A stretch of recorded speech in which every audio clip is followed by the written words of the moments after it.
was happening with my first live, got 4 minutes in, was getting into the groove of things, and then suddenly there was some sort of a connection issue. So I'm glad I was actually monitoring that while I was actually recording. But welcome back. Here I am. I just want to share my experience of being a single mom, what it means to me, and just how it all took place overall. So what I was sharing earlier was that I do have two daughters, and they are 13 years apart. Yes, in age, that is. Well, of course, we're talking about age. So I have two daughters. My oldest daughter, her name is Star Deja. So we call her Star, and that's Star with two R's. We always put emphasis on that. And then we have a little Isaiah. So we have Star Deja Jacqueline. Her dad named her Jacqueline. I named her Star Deja. She has a really her name is just really angelic. Yes, she has a really nice, unique name. So my oldest one is Star, and my little one is Isaiah Ashane. Star actually named her little sister. She told me later that she realized it was supposed to be pronounced Asia, because she saw the name somewhere else and she really liked the name. However, we have Isaiah Ashane, and Ashane is my name, but you take out the D. My name is Ashonda. You take out the D and you put the Y, and you have Ashane. So one of my good friends gave Isaiah her middle name. So we have Stardeja Jacqueline, my oldest daughter, and we have Isaiah Ashane, my youngest daughter. And again, they are 13 years apart.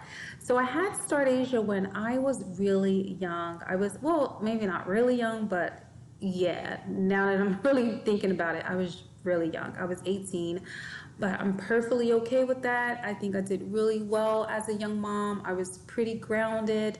I went from hanging out with my friends a lot, really just, having fun in the city, and I converted from that to being a mom. I took full responsibility of being Star's mom. My mom and my sister had a lot of hands-on with helping me in regards to keeping her while I was at work, keeping her while I was at school. I made it a point to, go into higher education once I became a mom. I really hadn't thoroughly considered higher education, but I knew it was something that I needed to, just be readily available to provide for Stardeja for the rest of our lives, So I wasn't, disconnected from the role at all. I always took full responsibility of adequately caring for Stardeja. So then much later, I had Isaiah, and I was just pretty settled at that point when I had Isaiah. I was a homeowner because I had became a homeowner at 27 years old, and I've already had a home. I had the space for her. I was working a really good job. I was working for my local state government. Had been there for quite some time at that point, many years at that point. I was really shocked that I was getting ready to become a mom again, because I thought I was going to always have Stardeja, She was 12.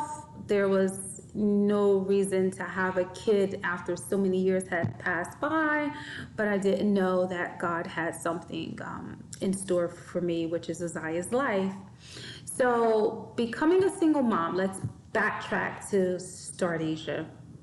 So unfortunately, her dad was more interested in having several relationships going on. I'm going to be completely honest when I talk about all these things.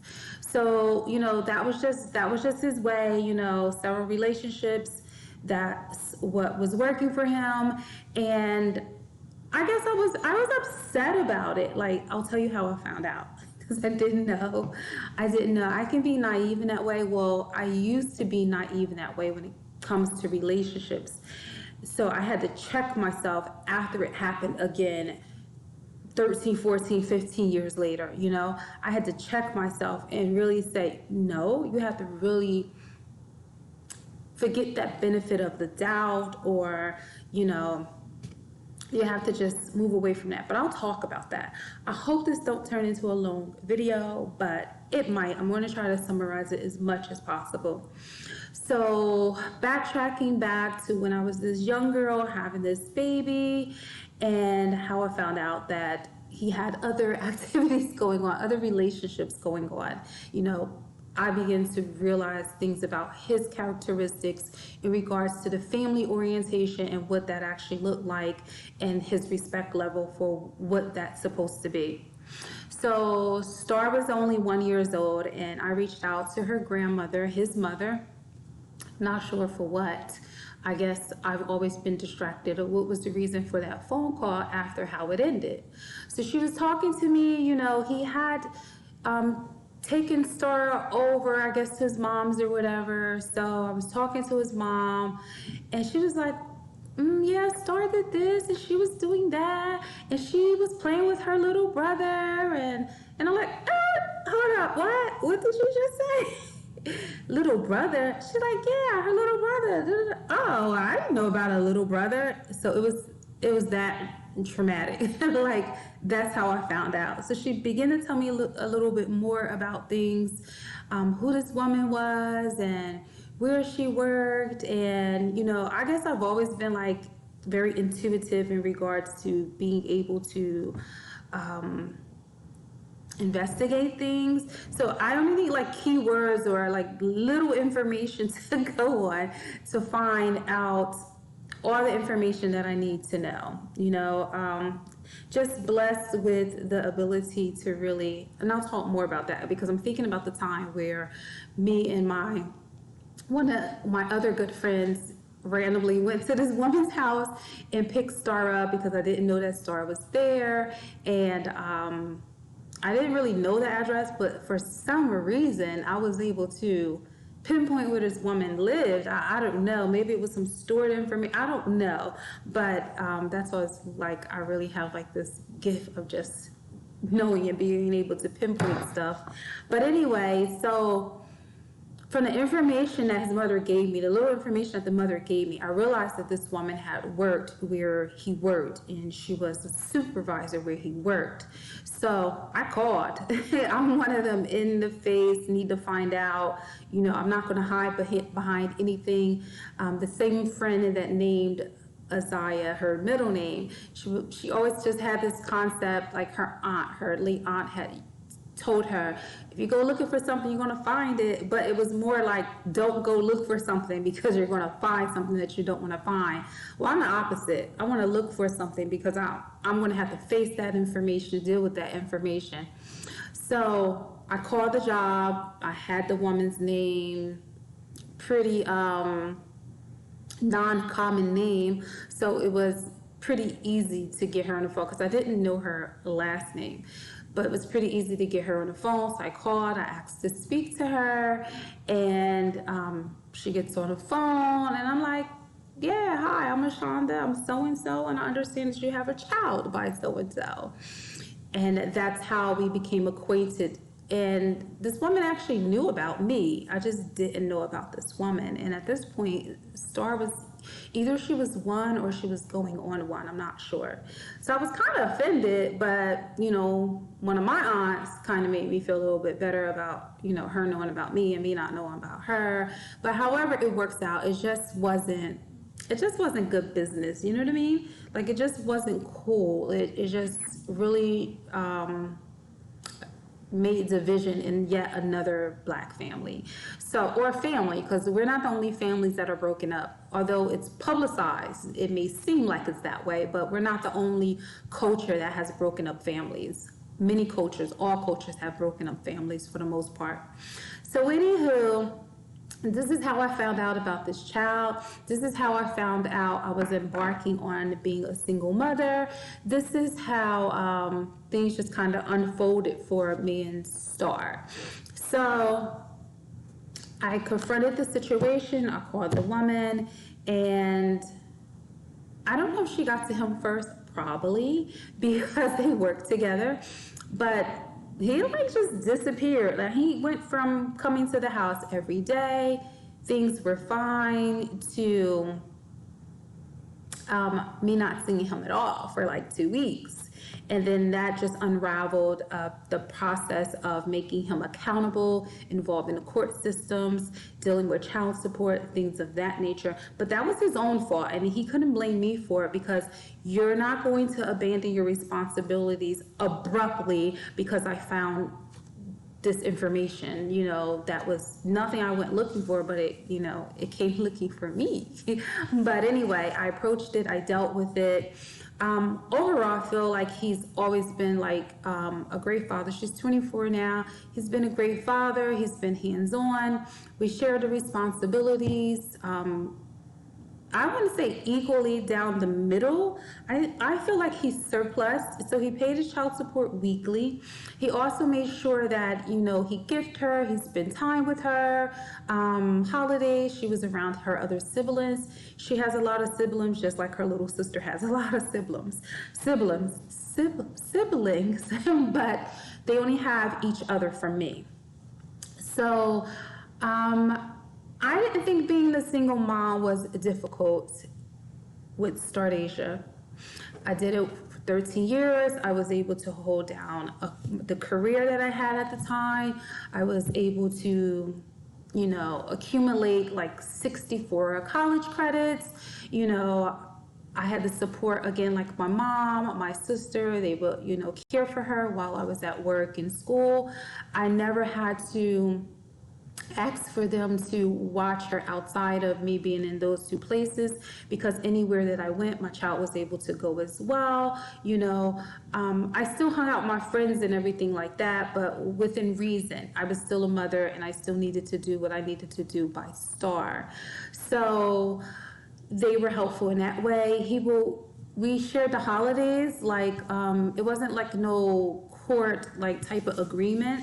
We shared the holidays, and like I would have her like in the morning for Christmas, and then he will be able to come pick her up. I don't think she ever spent like a Christmas morning with him and then she'll come back to me. But when I say like share, like she will get like the abundance of gifts, right? And he'll bring the gifts to my home, and I would still fulfill my duties as if I was this real true single mom. And she would have like double of everything, you know what I mean? So then it got to the point where I made a mature decision, and I was like, look, it doesn't make sense for this child to have 2 boots, 2 sneakers, 2 coats. Like it just didn't make sense. So I would alleviate just some of the gifts. Like you decide what you want to get. We just try to have more of a stable, reasonable purchase in regards to like her Christmases and things like that. So he was really involved. He's not like a bad parent. Like he wasn't a bad dad. He just made poor decisions in regards to his relationships and how he accumulated the amount of kids that he had. Star might have, and I'm just guessing, 6 or 7 of them. I'm not really sure. I'm not one of those baby mothers that keep up. I can't tell you who all his baby mothers are. I can't tell you, I kind of know who the siblings are, but I can't tell you like who the mothers are, like where they're from and how he communicates. I cannot tell you any of those things. I'm just not that type of baby mom. So that's Star, right? Everything was good. Everything was perfect. I was dealing with, caring for her. She got older. My mom and my sister, they moved down south. I'm not a Southern person at all. We're from Jersey. I stayed in Jersey. They moved down south.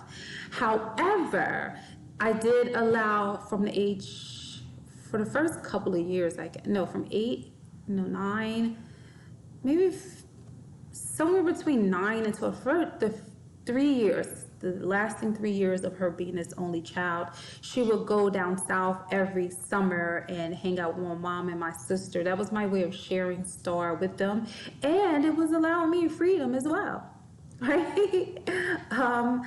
So, but that's not how I became a mom again. And I wasn't like, just doing my thing. You know what I mean? So she would go down south every summer. Now, first summer, I can remember standing in the middle of the street, like crying as they pulled away. I'm like, I called them back on the phone, like, come back. She forgot her toothbrush. And it's like, oh, we'll buy her a toothbrush. It was like just emotional because I was just that type of mom. Like, the single mom thing, just it wasn't really it wasn't hard. Like, I didn't understand the complexity in being a single mom, right? So then I met Zai's dad, and everything was okay. It was a nice new relationship or whatever. I did get pregnant right away with Zai, and I was really shocked. Like, I hadn't been pregnant in like 14, like a long time, I hadn't been pregnant in a long time, and I was just more focused on personal and professional development, just making sure life was good for me and Star. At the time, I had my home for a few years, maybe. I don't know, but I was just pretty settled in my life, And here comes Zai, right? Everything was going great. Here come this new baby, and I'm like, are you sure? Like, I was a little devastated, because things were just a nice rhythm. Everything was fine, It was at the point where Star dad was able to just walk in my home and just walk through the house and go upstairs. Star room was on the third floor. And even if I was in a relationship prior to Zai's dad, and they were acquainted with each other, there was no problems, none whatsoever. No one's masculinity was compromised. It was just a matter of respect and love, and Star needed to have a humble, good life. And I feel like that's what I was able to balance for her, no matter what was going on in my personal life in regards to relationships, family, friends, whatever the case may be. Overall, Star had a really good, healthy childhood from a single mom, making certain of that. And I was able to actually, she was a cheer, as you probably saw in some of these pictures here, I had her in activities.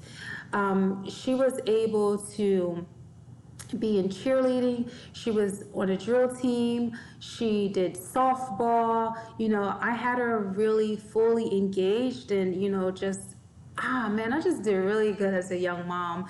But whatever the case may be, here comes Zaya. Now, how I became a single dad, I'm thinking about her dad, a single mom.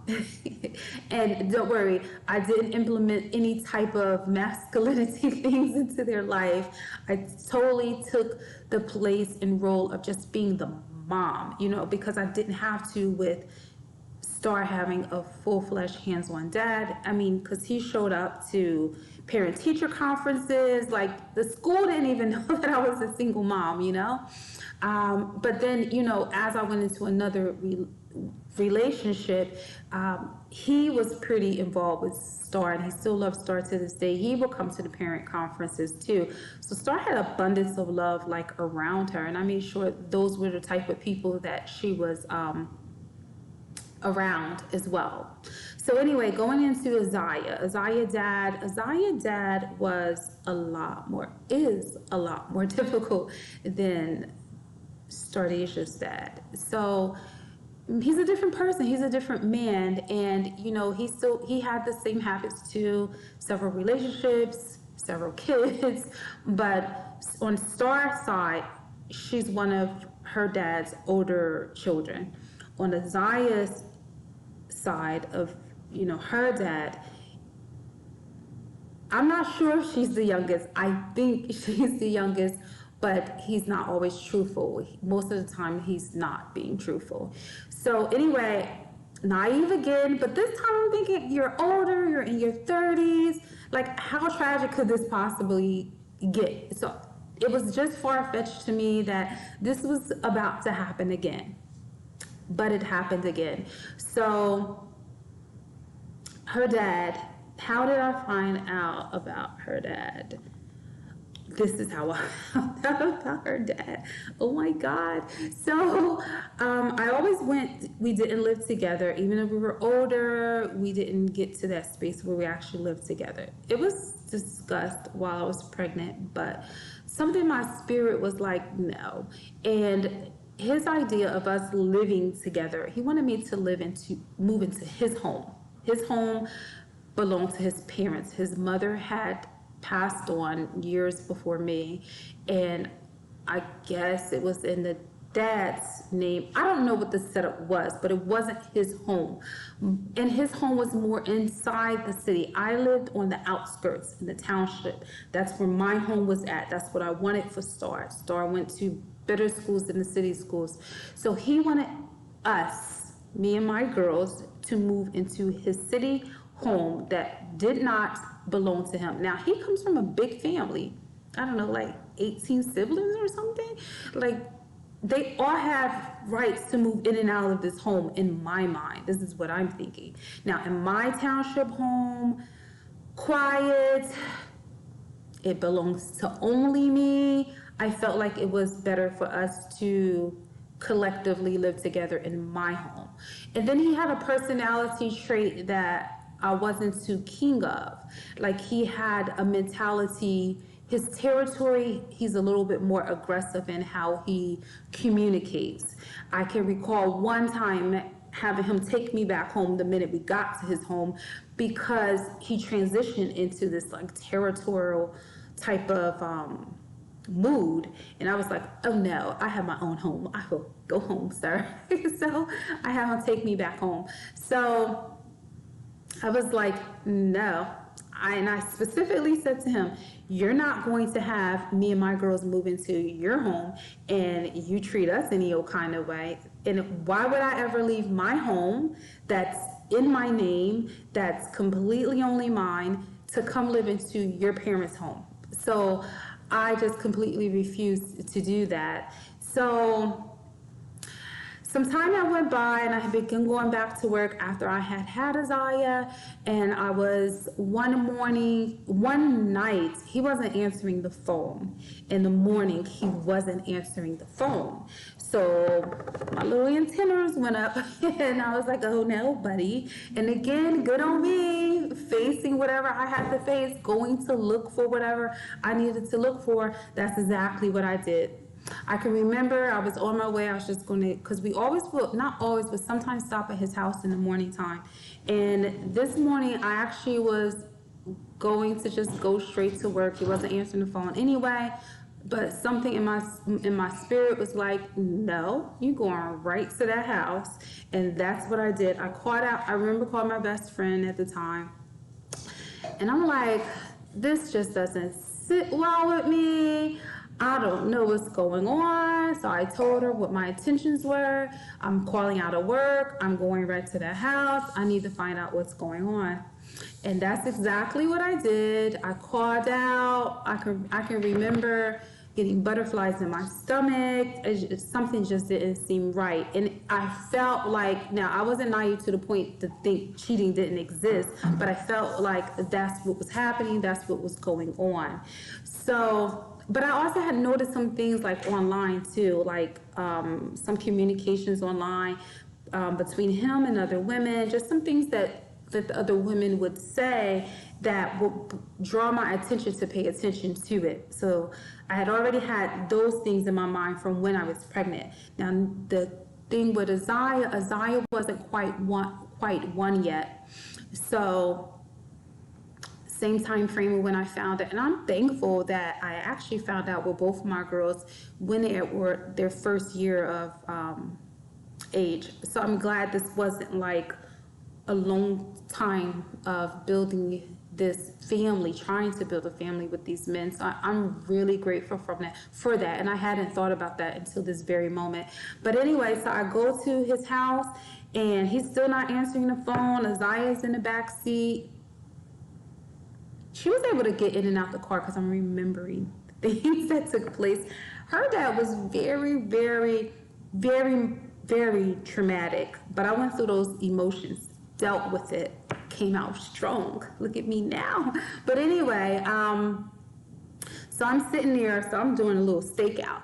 I'm sitting there. She's in the back seat in her car seat, you know. I'm in the front, and I'm sitting there. So, long and behold, because he has to work in the morning, he has to come out and work. He made his own schedule. He had to come out and work, he had clients or customers waiting. So he had to come out. And I knew, he went to work probably an hour or two after me, or sometimes way before me, but whatever. So I sit out there, and long and behold, his trifling self, he's coming out of his home with another woman. Oh, no, sir, not me. So pops out. I'm like, oh, so this is why you're not answering your phone? Because I'll play like that all day. I don't care. Like, pops out on him. The girl, he has his roommate. He had a roommate, too. He had his roommate take his car to take the girl home or whatever. And I'm like, just wilding out on him. Actually, no, I'm actually mixing this up with another story. This is how trifling he is. But whatever. I'm the other girl. Wow, this one was he's just a dirty. I know he's still dirty. And the reason why I'm thinking about the present is because I'm from Jersey, but now I'm living in Arizona, and he has been trying to move out here with me and his daughter, but I'm like, no, sir, no, not at all. I've been wanting to live on the West Coast for like 10 years, and I'm finally here. I'm not bringing drama and toxic behavior all the way over here to where I'm living peacefully and comfortably, and I feel great. But anyway, so back to the story. This is why I was able to mix up the two instances so easily, because this was his normal behavior and I had to get away from it. See, but what he didn't understand was once Isaiah got to the point of getting in and out that car on her own, and we was able to share independence in our duo of not needing to have the father figure around, I was just getting over that whole family dynamic thing. So her dad is just full of trauma. Like he's much worse than Stardasia's dad. That's understood with both of my girls. I'm very open with my girls. I share a lot with my girls in regards to everything that I experience, understanding why I do the things that I do, which is go really hard in my life and make sure that we don't want for anything. And I always put myself in a position where we don't necessarily need help. Yes, as I said early on in this video, that my mom, my sister, there was a lot of accessible hands-on help, with Star growing up. But again, like I said, both my mom and sister had moved down south. Even my mother was like, "What? You're pregnant?" Like they didn't like the idea of me having to, I guess, go through all of that again. But Star dad was like great overall. Now, Side dad, I can say, as long as I was allowing him to be around me, which I would for the sake of Zai. Now, he always wanted like family, like he won't just take Zai and do, daddy time with her. If it's not me involved, like he just kind of don't follow through. So I don't really get that, but I don't subject myself to that abuse or Isaiah to that abuse. So being a single mom for me, which happened twice, the first go around, I didn't realize how difficult other single moms really had it. Like I did know, like some of my girlfriends would share like stories or how they felt about like their children's dad that made them single moms, but I didn't experience that completely. Like as I said early on in the video, everybody was hands-on. Now with Isaiah's situation, both my mom and sister had already moved down south. Her dad won't take on the role unless I am present. Now, what I was trying to say good about him is that when I would allow him around me, me and Isaiah didn't want for anything. I never had to spend money on anything. Everything was actually on him. But when he was missing in action, it was because he was being disrespectful to me. He had a slew of women. Like, it was just crazy. Oh my gosh. It was like really, really bad. Him and I went to court for so many different things between between child support, between domestic violence. Now, I'm going to be honest. It probably was me just more so being enraged, especially in the beginning stages when it was all happening. And it was really bad. Like, I was depressed. The doctor gave me antidepressants over it, but I knew better. That wasn't going to be a longevity thing. Like, I made sure that I was up and running in less than a week's time. Like, I stopped the medication. I took that after a couple of days, and I realized that it was making me sleep a lot, and Stardasia was becoming ultimately responsible for her sister. We had a really hard breakup. We were in and out of courts. We were in and out of trying to work things out. It got to the point where I even had to place a restraining order on him. He would call me from what the judge had called spoof calls. He would call me from numbers that resembled his. So he would use like an app to like call me, ask me to please meet him at the park down the street, because I live by this really big, beautiful park. He asked me to meet him at the park. Actually, our homes were divided by that park. So I lived on the outskirt, and he lived immediately in the inside of the city. And it was like this big park in between us. And he wanted me to meet him at the park to work things out. I went through a lot, and a lot of people didn't know. Most people still to this day didn't know what I was going through. And unfortunately, my mom, I'm gonna be very, very open here. My mom and my sister, like, they turned on me. They got DIFAs involved in my life, but they didn't know what I was going through. Thankfully, I had went to court with Zai dad so much that I had a lawyer on standby, and like, we were like fresh out of our drama. We was both of us getting tired of the back and forth and the drama. I feel like he do love us, but he don't love himself. So when you don't love yourself, you can't fully love someone else, right? So DIFAs got involved in my life, and the reason why DIFAs got involved in my life is because people didn't really truly know the ins and out of what was happening when things were happening. They were listening to this young preteen that was going through hormonal stages, trying to figure out her own life. And because I wasn't sharing a lot with my mother in regards to, every in and out of things that I was going through, just because I didn't want people to actually go through these things with me, I kind of separated myself from. I got like upset with my mom over something, so I stopped really talking to her for a little bit. And because of that, she had this build up frustration or something, and I had left out of town, and him and I was going somewhere during that back and forth trying to figure out our relationship and working things out, but I would never settle for the level of disrespect that he was imposing in my life.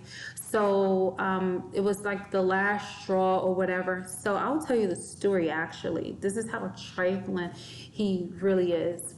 So we had to go. We didn't have to go, but we were taking one of his oldest child down south, 6 hours away, maybe 8 hours away. We were taking her down south for a college orientation, you know how they do the walkthrough. So we were taking her down south, and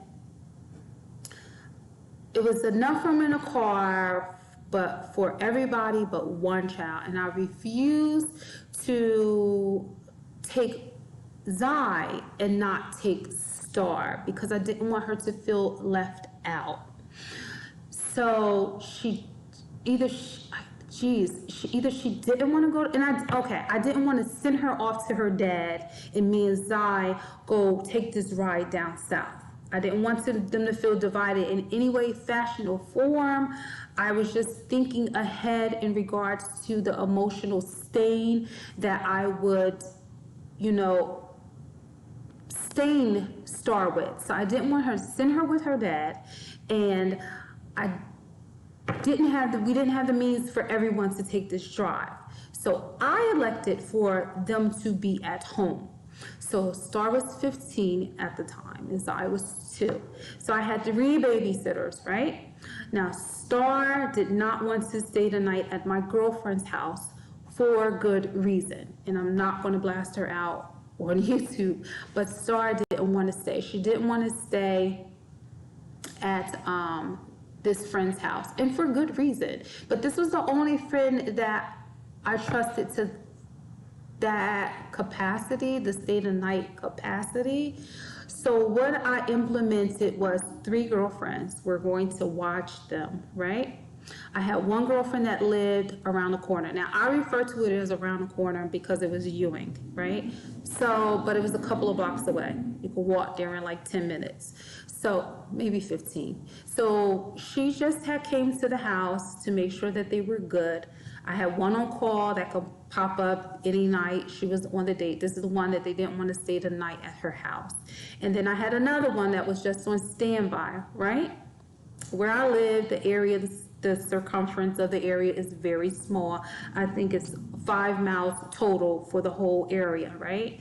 So everybody would be able to get to them just fine. Now, I did have a neighbor across the street that after the fact was like, yeah, you could have just told me and I would have been able to check on, but I didn't know her. I wouldn't say I didn't know her well. I didn't talk to her like I talked to, she wasn't a friend. She was a neighbor that I spoke to probably the most on the street, but not to be saying, hey, can you come watch my kids? And I'm really like funny time with my kids in their entire life. I could probably count on one hand how many times someone has actually like watched them, like babysat them, you know what I mean? Outside my mom and my sister helping with Star when I was at work in school when she was younger, but whatever. So this is during a time where me and my mom's relationship was a little unstable because she didn't realize what I was dealing with in my life, and we had a falling out, and I think my attention was more focused on that than anything else that was happening in my life. So because she can be a little bit mean and controlling, when I went out of town, by the time we got far out, hours out, the police were on my phone. So that was really, really tragic. It resulted to everything being thrown out. Once they realized what was going on, one of my friends totally panicked. The one that had just left the house probably 15 minutes earlier, she totally panicked. She was like, I had no idea where she was going, didn't know, but the era of text messages, I was able to show the DIFUS people, oh no, this was thoroughly planned out. So the case ended up getting thrown out. They realized that the call came from like 16 hours away from a really controlling police. And a lot of tragedy went into this whole single mom aspect. I am going to wrap up because being the mom that I am, you probably can hear my phone going off over there on the island, and that is my older daughter Star texting me, so I want to attend to that. A very hands-on mom. And so anyway, when we come back, I'm dealing with this whole case, right? Did have to go to the courthouse, did deal with like booking and everything. Oh my God. But they didn't handle me, like they didn't handcuff me, nothing like anything to add to my already traumatized life at the time. So I didn't really experience the process. You know what I mean? Like I didn't even realize that I was being contained. I didn't even realize that that was happening. So anyway, they just left me alone because he just had like the judge like had this one sheet of paper and it was the current situation. He's like, you have like no record. Yeah, I don't have a record, but you know, they had to make sure that the kids was good. So the case was totally thrown out. My lawyer got involved. I never like had to like deal with anything like hands on that point forward. Never needed a lawyer ever again in life any more than I had ever needed a lawyer prior to that time. But dealing with Zai's dad was very, very traumatic, and that's why I won't even let him visit here. Like I told my little one, as soon as the pandemic is over, we can fly back to Jersey so you can spend some time with your dad.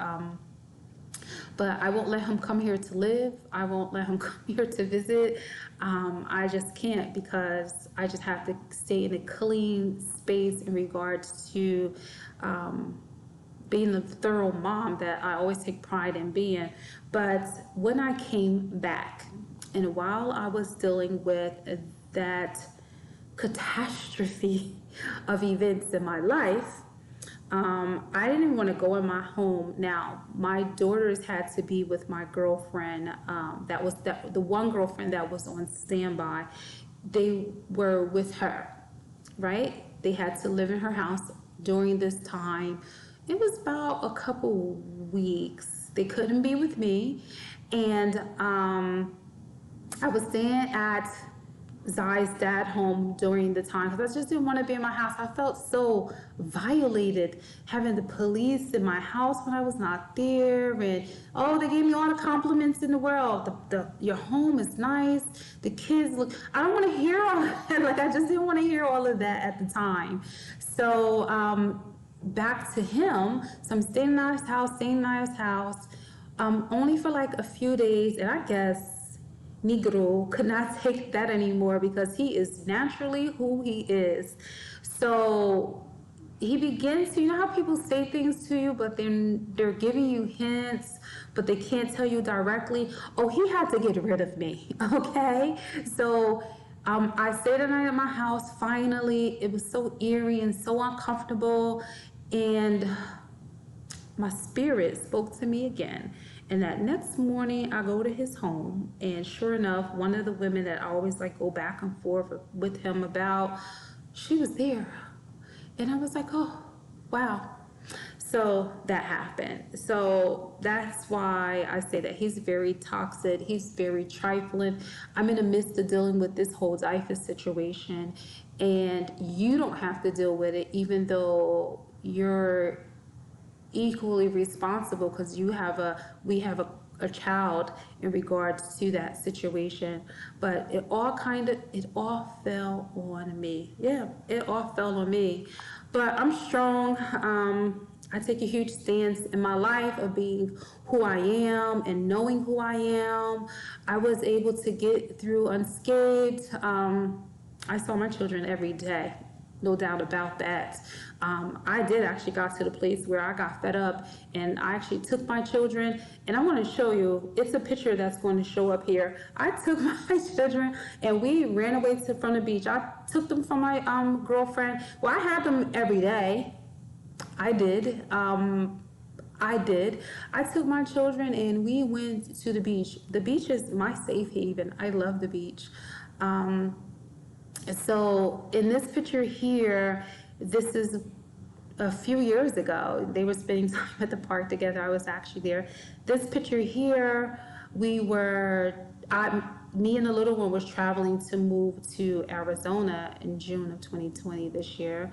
This is when I took my children. This is when I was dealing with DIFUS. I took my children and we were at the beach. I took a few days at the beach.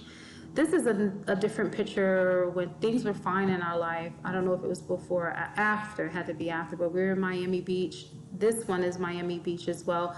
2 different years though, Miami Beach, Florida, South Miami Beach. This picture here, we took Azaya and another little girl for a Princess Day, and me and Star was a little bit bored, so we had a photo shoot.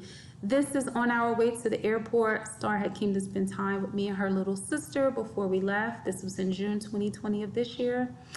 This is a Facebook picture that I post my girls. That was on Star's birthday, and this was just a random bike purchase for Zai.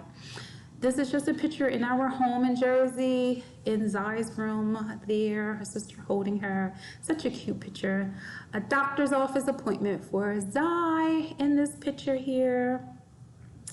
Let's see, the next picture is coming. Another day at the shore, Jersey Shore, but this is not when I stole my girls. This was just a regular day at the shore here. This is in our dining room. I think I was working from home at the time here. I've been working from home since '09. We just stopped for a photo shoot. This is in front of our home in Jersey. Got all bundled up. We get a lot of snow in Jersey. I'm just sitting in front of the house, sitting in the car.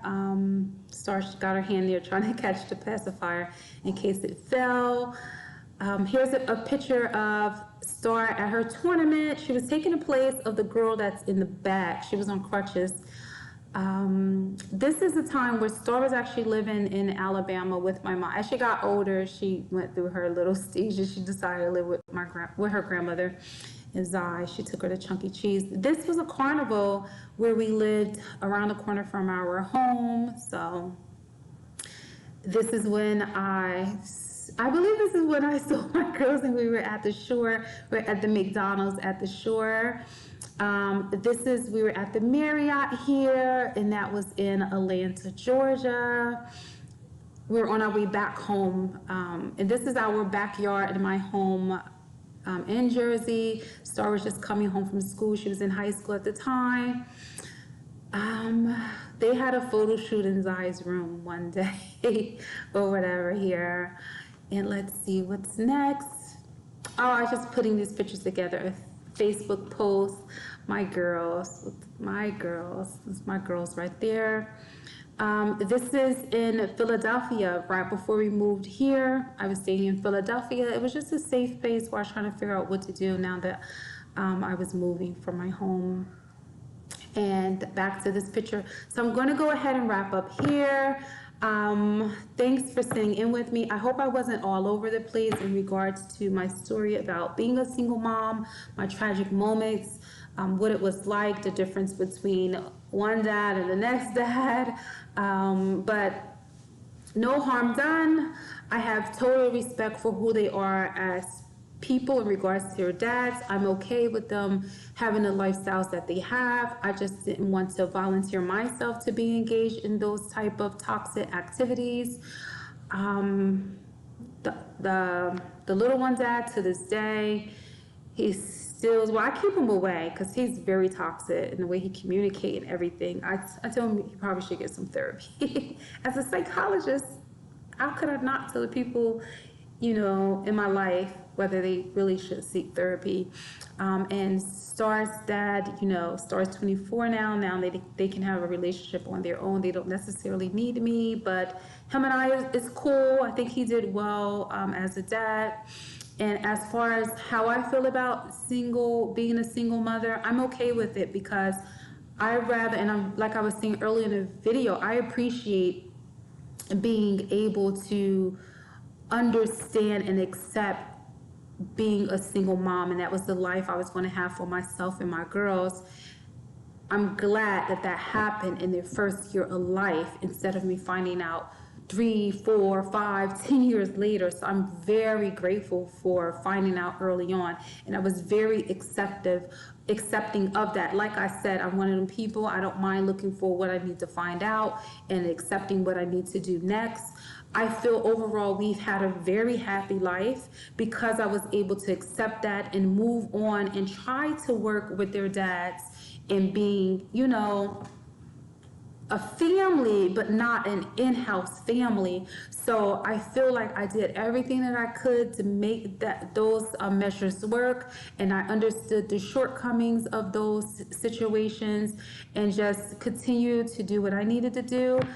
At this moment, I am a psychology doctorate student. I've earned both my bachelor's and master's in psychology. As a single mother, I've had great strides in regards to my careers and things like that. I just work hard, do what I need to do.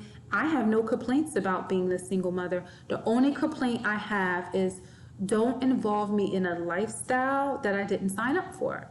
Some people sign up for a lot of toxic behavior. I just don't elect to have that for myself. And hopefully one day, dad will respect that and just be a parent. Right now, Azaya is 11 years old. She will be 12 in June. I feel like it's been a long road and he just needs to give it up. A lot of kudos to Star's dad and a huge kudos to me because I've been surviving it all. It's okay. It's not right, but it's okay to be a single parent. Like, we can do this, and I have been doing this, and I'll continue to do this.